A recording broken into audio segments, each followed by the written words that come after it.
C'est une journée riche en émotions que s'apprête à vivre la reine Elisabeth, près d'un an après la mort de son époux, le prince Philippe. Le duc d'Édimbourg s'est éteint le 9 avril 2021 au château de Windsor, à l'âge de 99 ans. Ce mardi 29 mars 2022, la reine d'Angleterre est attendue pour sa première grande sortie publique depuis des mois, pour une cérémonie religieuse en hommage au prince Philippe.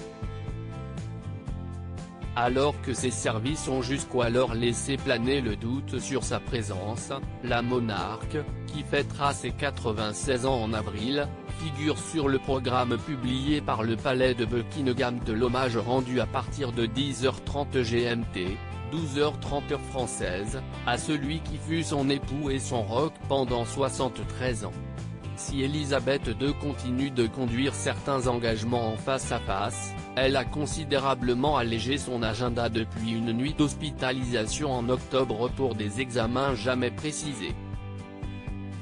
Elle s'est repliée depuis le début de la pandémie au château de Windsor, à une quarantaine de kilomètres de Londres. La souveraine, qui a récemment franchi le cap des 70 ans de règne, a récemment confié avoir des difficultés pour se déplacer et a été vue s'appuyant sur une canne. Selon la presse, elle utilise un fauteuil roulant en privé, et même une voiturette de golf dans les jardins de Windsor, tandis qu'un monte-escalier aurait été installé dans sa résidence écossaise de Balmoral. La reine avait par ailleurs été atteinte du Covid-19 en février, présentant des symptômes légers. Les têtes couronnées réunies. La cérémonie pour Philippe vise à rendre hommage à celui qui a épaulé Elisabeth II pendant plus de 7 décennies et avec qui elle a eu 4 enfants.